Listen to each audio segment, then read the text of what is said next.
guys, welcome to Quick Defense Exam. In this video we will do FK2 2020 previous year question paper of English. Okay, before starting this video I want to tell you that ये जो exam हुआ था corona की वजह से 3 दिन हुआ था, 3, 4 और 5 अक्टूबर को. ओके, तो 6 शिफ्ट हुई थी एग्ज़ाम की, एक दिन में 2 shift.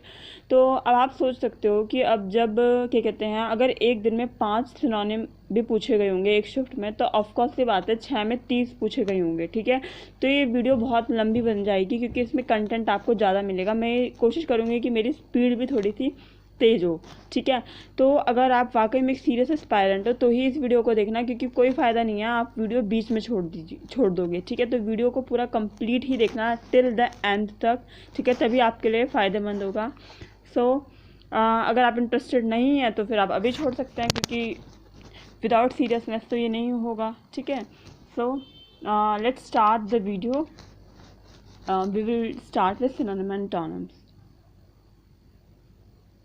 The pattern will remain same. जैसे कि आपको पता है सिनोनिम, एंटोनिम्स, इडियम्स और एरर डिटेक्शन ही होता है. ओके, सो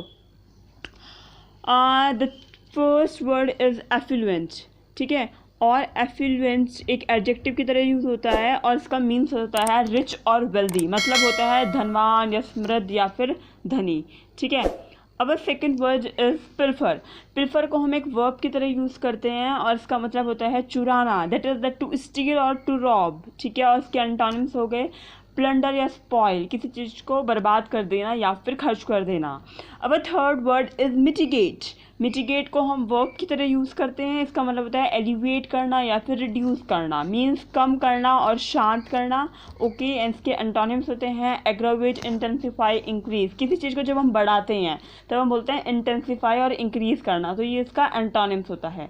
अब फोर्थ वर्ड इज़ ल्यूशिशियस. ये एक एडजेक्टिव की तरह होता है. इसके मतलब होता है डिलीशियस और टेस्टी. मतलब सुस्वाद या फिर स्वाद रहित खाना. ठीक है, अनएपिटाइजिंग जिसको हम बोलते हैं बेस्वाद, ये इसका एंटोनिम्स होता है. अब fifth word is vanquish. Vanquish एक वर्ब की तरह गाइस हम यूज़ करते हैं. इसका मतलब होता है कॉन्क्यूअर, मतलब ओवरकम करना, जीतना. ठीक है, किसी को हरा के फिर जीतना. ठीक है, और उसका एंटोनिम्स होता है स्कम या फिर यिल्ड, हारना, शिकार हो जाना किसी भी चीज़ का. और sixth word is vicious. Vicious को हम एक एडजेक्टिव की तरह यूज़ करते हैं जिसका हिंदी में मतलब होता है शातिर या फिर भ्रष्ट या फिर दोषी. ठीक है, और इसको हम इंग्लिश में बोल सकते हैं क्रूएल या फिर ब्रिचुअल. ठीक है, और इसका एंटोनिम्स होता है जेंटल, काइंडली पर्सन. ठीक है, अब seventh word is debacle. Debacle को हम एक नाउन की तरह यूज़ करते हैं. इसका मतलब होता है फेलर या फिर डिज़ास्टर.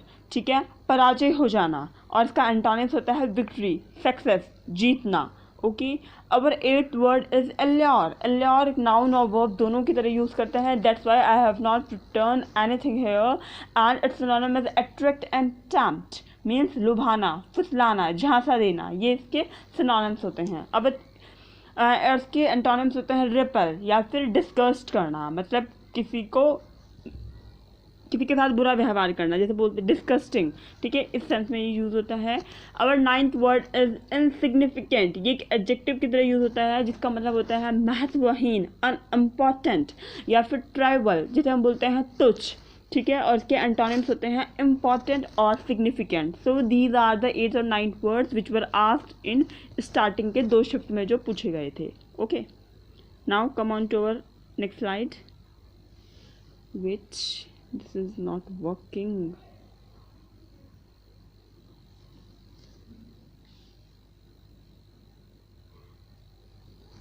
अब 9th word is mystic. Mystic का मीन्स होता है मिस्ट्री, स्पेल या फिर चार्म. इसको हम एक नाउन की तरह यूज़ करते हैं और इसका मतलब होता है रहस्यपूर्ण, कोई चीज़ रहस्य से भरी हुई है. ठीक है, और इसका एंटोनिम होता है क्लियरिटी या फिर सिंप्लिसिटी. किसी भी चीज़ में क्लियरिटी होने की, जो होना है वो होना ही है. ठीक है, और 10th word is equivocal. Equivocal का मीन्स, इक्विवोकल होता है एक एडजेक्टिव और इसका मीन्स होता है एम्बिगियस या फिर ऑब्सक्योर होना. मीन्स गोलमोल होना, बात में कोई गोलमोल होना, उसे हम बोलते हैं इक्विवोकल. ठीक है, और इसका एंटोनिम्स होता है डायरेक्ट या फिर क्लियर होना. ठीक है, अब 11th word is subjugate. Subjugate का मीन्स वर्ब की तरह यूज़ होता है और इसका मीन्स होता है कॉन्क्वेर, डिफीट या फिर ओवरकम करना, मीन्स किसी को अपना गुलाम बनाना, किसी पे विजय पाना, इसका मीन्स होता है सब्जुगेट। और इसका एंटोनिम होता है लिबरेट। जैसे किसी को गुलाम बना रहे हैं तो उसका अपोजिट क्या होगा, किसी को स्वतंत्र कर रहे हैं, रिलीज कर रहे हैं, लिबरेट कर रहे हैं, ठीक है। 12th वर्ड इज फैड, ये एक नाउन की तरह यूज होता है। इसका मतलब होता है क्रेज, वॉक, ट्रेंड, फैशन। ऐसे माना आप हो, आप क्रेज हो, सन, इसे हिंदी में बोलते हैं सन की, सनक होना किसी भी चीज़ की। आप में क्रेज है कि मैंने यार मुझे तो एग्जाम क्रैक ही करना है, ऐसा वाला, ठीक है। और एंटोनिम्स हो गया हेट हो गया, डिसलाइक हो गया, कोई चीज़ नापसंद है।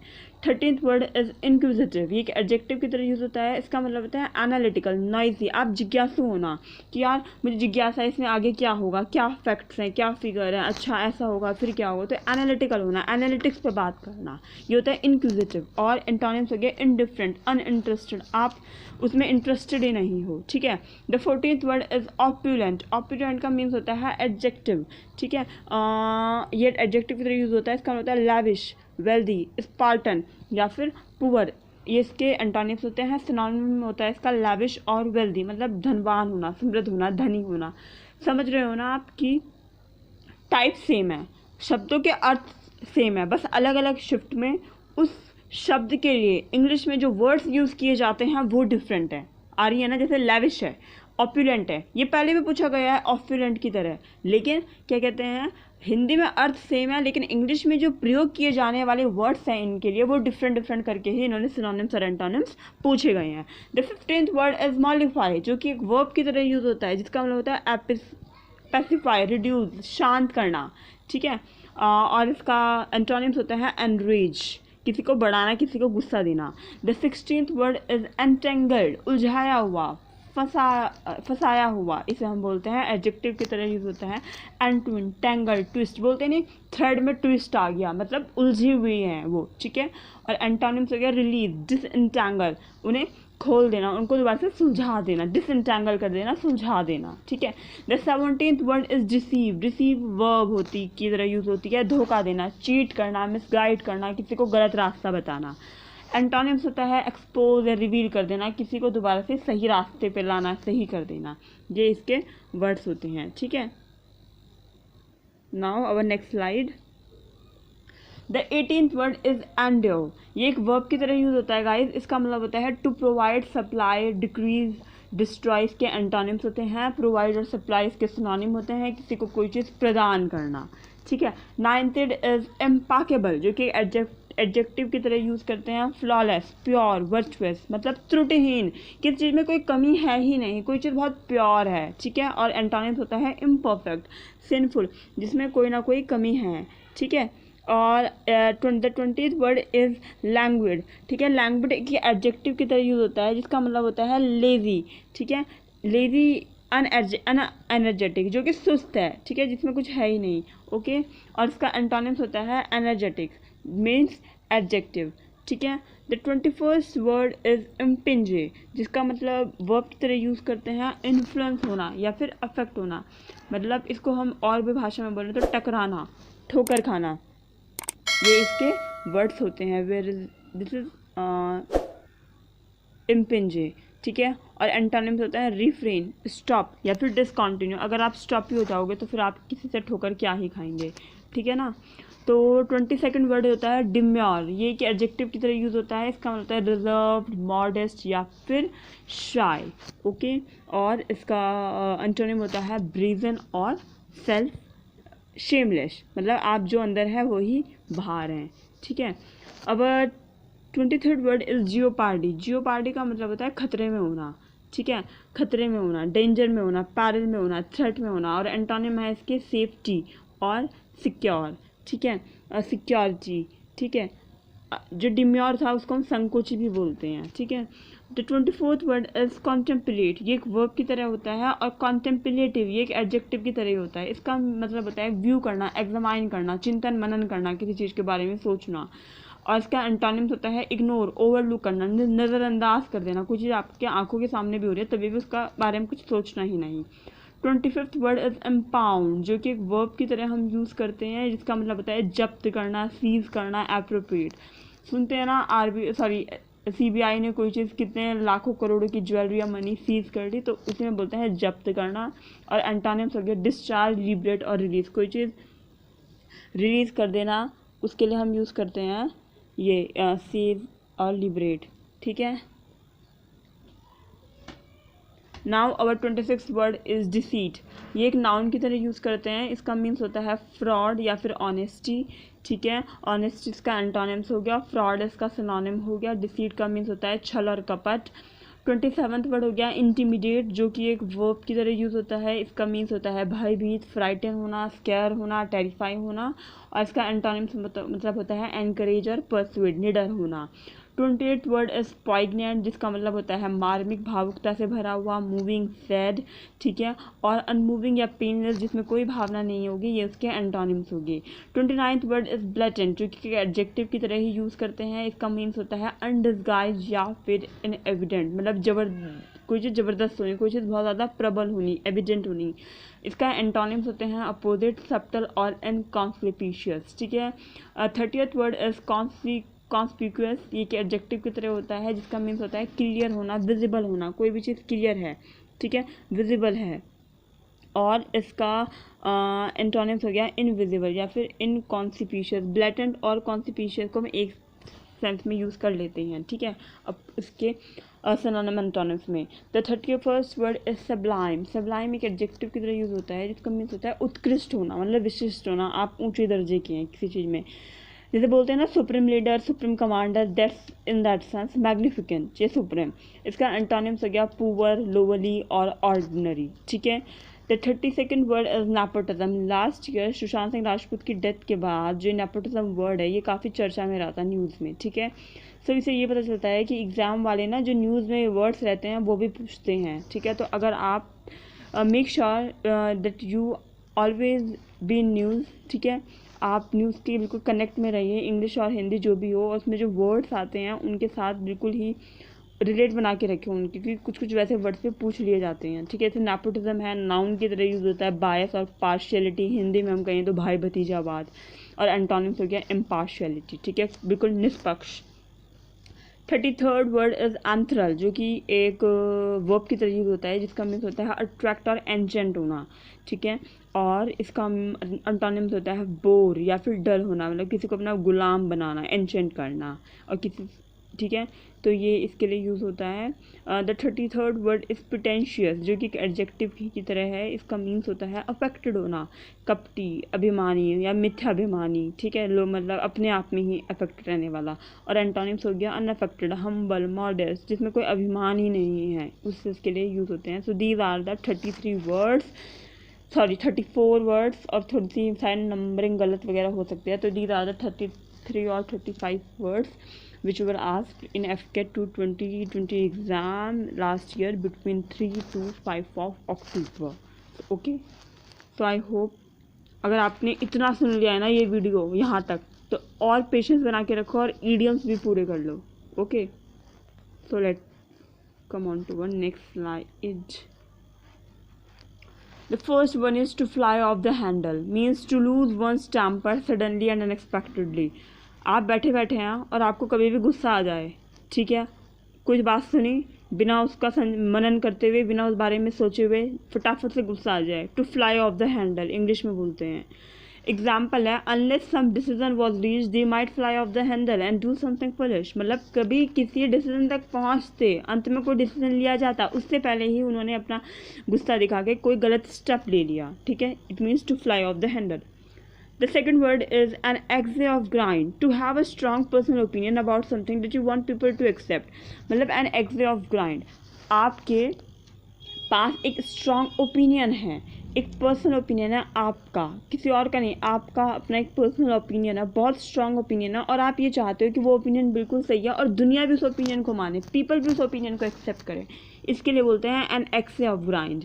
जैसे है environmentalist have no political axe to grind, they just want to save the planet. जैसे एनवायरमेंटलिस्ट होते हैं उनके पास कोई पॉलिटिकल एजेंडा नहीं होता, बस उनके अपने कुछ पर्सनल ओपिनियन होते हैं कि हाँ भाई हमें एनवायरनमेंट को सेव करना चाहिए, ग्लोबल वार्मिंग बढ़ रही है, ठीक है, ओजोन लेयर डिप्लेट हो रही है, तो उनके पास कोई अपना पॉलिटिकल एजेंडा नहीं होता, वो बस उनका स्ट्रॉन्ग पर्सनल ओपिनियन है और वो चाहते हैं कि दुनिया भी इस चीज़ को फॉलो करे, ठीक है। सो उस सेंस में use by idiom an axe of grind.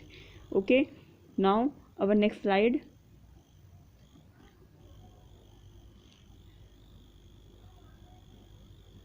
A duck in a thunder storm, इसका मतलब होता है हैविंग अ डिजेक्टेड और होपलेस एक्सप्रेशन, मतलब किसी को ऐसे तुच्छ एक्सप्रेशन देना, किसी को ऐसे बेकार एक्सप्रेशन देना कि सामने वाले का मूड भी ख़राब हो जाए।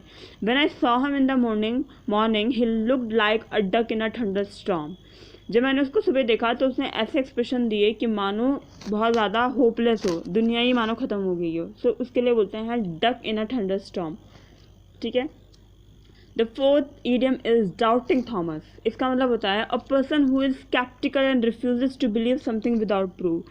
जो व्यक्ति बहुत ज़्यादा संदेह करता हो, ठीक है, और किसी भी चीज़ को मानने से मना कर देता हो जब तक उसके पास कोई प्रूफ ना हो। आपने देखा होगा बहुत सारे लोग वो होते हैं बहुत शक करने वाले कि नहीं मुझे विदा प्रूफ चाहिए, फैक्ट चाहिए, फिगर, मतलब मुझे फैक्ट फिगर एनालिसिस के साथ चाहिए तभी मैं इस पर बिलीव करूँगा, वरना मैं इस पर बिलीव ही नहीं करूँगा। तो ऐसे पीपल्स को बोलते हैं doubting Thomas. She kept trying hoping to prove all those doubting Thomas wrong, मतलब वो लगातार कोशिश करती रही कि वो प्रूव कर सकें कि जितने भी वो शक कर रहे हैं इन सब चीज़ों पे वो चीज़ गलत है। देखिए बहुत ही ईजी है इस इडियम को लर्न करना। डाउट से आ रहा है कि भाई किसी पे शक होगा, तो ऐसे आप लर्न कर सकते हो। डाउटिंग थॉमस का मतलब वो पर्सन जो थोड़ा शक करता हो और उसके पूरे प्रूफ चाहिए किसी पे विश्वास करने के लिए, ठीक है, उस सेंस में हम ये यूज़ कर सकते हैं। Now our next idiom is to take people by storm, या फिर कभी कभार यहाँ पे पीपल नहीं आता, यहाँ पे आता है टू टेक समथिंग या सम वन ब्रैकेट में बाय स्टॉर्म, ठीक है। जैसे मैं आपको बताती हूँ, जैसे ना ये आया टू टेक हो गया, टू टेक हो गया, पीपल नहीं लिखा हमने, यहाँ पे लिखा हमने लिखा सम वन, ठीक है, और फिर बाय स्टॉर्म। सो उस केस में भी इसके लिए यही यूज़ होगा, क्या, to be suddenly extremely successful in a place और पॉपुलर विद पीपल, मतलब आप कहीं पे हैं और आप वहीं पे पॉपुलर हो जाओ उसी काम को करने के लिए, ठीक है, उसमें ये लगता है to take people by storm, ठीक है। जैसे है the soldiers took the castle by storm, ठीक है, सोल्जर्स अपनी लड़ाई में जीत गए, took the castle by storm काफ़ी कॉमन है ये, ठीक है। Now the sixth word is to keep one's head, इसका मीन्स होता है टू रिमेन काम, हमेशा शांत रहना, ठीक है। एग्जाम्पल है it is essential you keep your head don't panic and are clinical, मतलब हमें ये बहुत ज़रूरी है कि हम ज़िंदगी में तो हमेशा शांत, थोड़ा सा शांत रहें, किसी चीज़ पे पैनिक ना करें या फिर वो ना करें, क्लिनिकल ना हो, मैं जैसे बोलते हैं किसी की निंदा करना, इन दैट सेंस, ठीक है। तो ये है अपना सिक्स्थ वाला idiom. Now our next slide. To eat a humble pie, to face humiliation and subsequently apologise for serious mistake, मतलब थोड़ी सी बेइज्जती महसूस करना, ह्यूमिलेशन महसूस करना, ठीक है, लेकिन फिर उसी समय झटपट से अपनी गलती भी मान लेना जो कि बड़ी मिस्टेक आपने करी हो, ठीक है।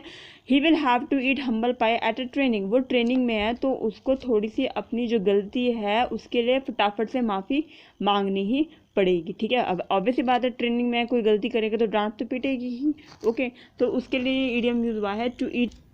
अवर ninth idiom is to clear the air, ठीक है। क्लियर द एयर का मतलब जैसे आप इडियम से ही समझ रहे हो हवा साफ कर देना, मतलब एलिमिनेट कन्फ्यूजन, कोई कन्फ्यूजन ही खत्म कर देना। I think Neha got the wrong message about what I said, he I will speak to her and try to clear the air, ऐसा लगता है कि जो मैंने कहा उससे नेहा को कुछ कन्फ्यूजन होगी, गलत मैसेज लगा, तो मैं उससे बात करके कन्फ्यूजन ही हटा दूंगे, that is called the clear the air. To turn over a new leaf, make a fresh start और बिहेव इन अ बेटर और मोर रिस्पॉन्सिबल वे, आप इसको ऐसे समझ सकते हैं जैसे माना कोई पत्ता था वो उल्टा था, अब उसको सीधा कर लिया, ठीक है, तो मीन्स नई शुरुआत करना। Turn over a new leaf, he has not been trouble the इस year, he has really turn over a new leaf, मतलब वो इस साल अभी तक कोई मुश्किल में नहीं है, इसका मतलब वो सही रास्ते पे चल रहा है, उसने एक नई शुरुआत करी है, ठीक है।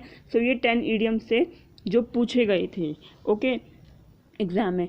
अगर आपने ये वीडियो लास्ट तक देखा है, ठीक है, ये 10 इडियम्स और 35 सिनोनिम और एंटोनिम्स, तो make sure you have that girls कि आप सीरियस होकर पढ़ सकें, ठीक है। इस वजह से मैं कहती हूँ वीडियो बहुत लंबा जाएगा, आई थिंक 20-22 मिनट का ये हो चुका है, ठीक है। तो मैंने पूरे लास्ट के 10 पेपर्स FCAT 1 2016 से लेकर FCAT 2 2016 तक सॉल्व करा दिए हैं। आपको अच्छा खासा आइडिया मिल चुका होगा कि एग्ज़ाम में किस तरीके का पैटर्न पूछा जाता है, कैसे वर्ड्स पूछे जाते हैं। ओके, सो मेरा काम यहाँ पे पूरा हुआ। अब आपकी बारी है कि आप कैसे कर सकते हैं। Okay sir guys, so for more information join us on our telegram channel, that is the Crack Defense Exam Official. You can also get the link of this telegram channel from the description box, ठीक है। अगर आपको किसी भी तरह की defence news चाहिए तो उसके लिए आप हमारे फेसबुक पेज पे जो क्रैक डिफेंस एग्ज़ाम से ही है उसका डिस्क्रिप्शन भी आपको मिल जाएगा, उस पर जुड़ सकते हैं, ठीक है। इसी तरीके से हम अपने इंस्टाग्राम पे भी डेली स्टोरीज़ में इंटरनेशनल न्यूज़, जो बड़े बड़े न्यूज़पेपर्स होते हैं उनके जो वैलिड न्यूज़ होती हैं उनकी स्टोरीज़ भी डालते रहते हैं, आप वहाँ से भी डे टू डे कनेक्ट हो सकते हैं, ठीक है guys. So that's it for this video, thanks for watching, do like share and subscribe my channel. Okay.